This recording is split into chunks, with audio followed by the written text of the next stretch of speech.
أعوذ بالله من الشيطان الرجيم. بسم الله الرحمن الرحيم. والنجم إذا هوى ما ضل صاحبكم وما غوى وما ينطق عن الهوى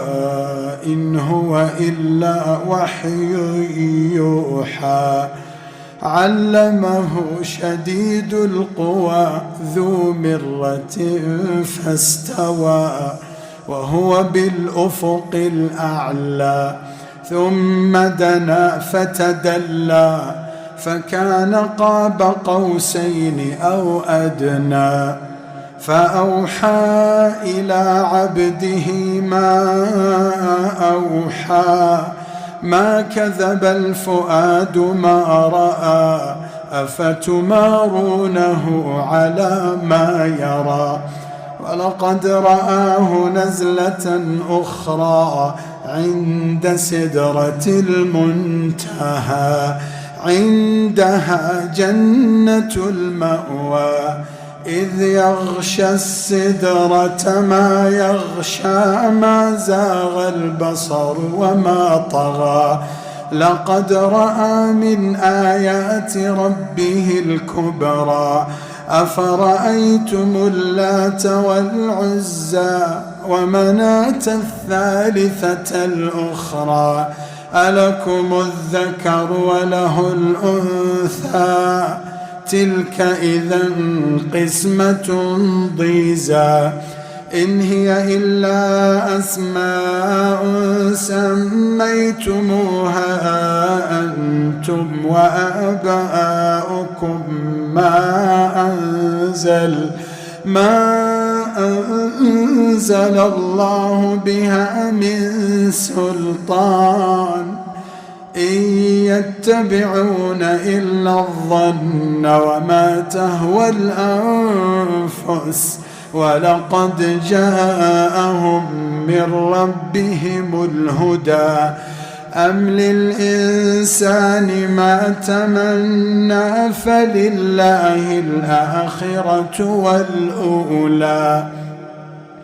وكم من ملك في السماوات لا تغني شفاعتهم شيئا إلا من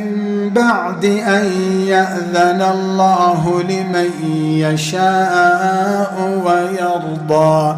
إن الذين لا يؤمنون بالآخرة ليسمون الملائكة تسمية الأنثى وما لهم به من علم إن يتبعون إلا الظن وإن الظن لا يغني من الحق شيئا فأعرض عمن تولى عن ذكرنا ولم يرد إلا الحياة الدنيا ذلك مبلغهم من العلم إن ربك هو أعلم بمن ضل عن سبيله وهو أعلم بمن اهتدى ولله ما في السماوات وما في الأرض ليجزي الذين أساءوا بما عملوا ويجزي الذين أحسنوا بالحسنى الذين يجتنبون كبائر الإثم والفواحش إلا اللمم إن ربك واسع المغفرة هو أعلم بكم إذ أنشأكم من الأرض وإذ أنتم أجنة في بطون أمهاتكم فلا تزكوا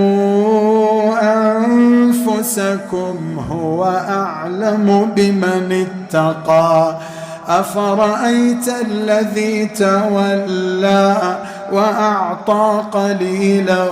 وأكدى أعنده علم الغيب فهو يرى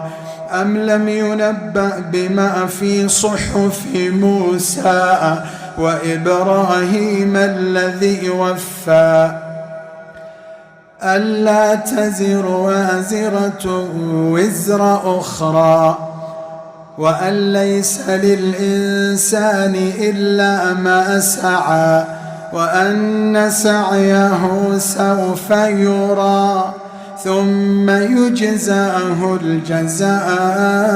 الأوفى وأن إلى ربك المنتهى وأنه هو أضحك وأبكى وأنه هو أضحك وأبكى وأنه هو أمات وأحيا وأنه خلق الزوجين الذكر والأنثى من نطفة إذا تمنى وأن عليه النشأة الأخرى وأنه هو أغنى وأقنى وأنه هو رب الشعرى وأنه أهلك عادا الأولى وثمود فما أبقى وقوم نوح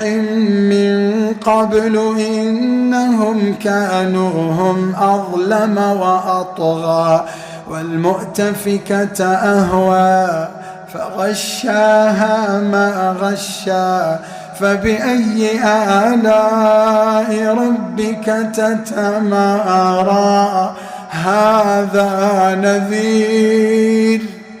هذا نذير من النذر الأولى أزفت الآزفة ليس لها من دون الله كاشفة أزفت الآزفة ليس لها من دون الله كاشفة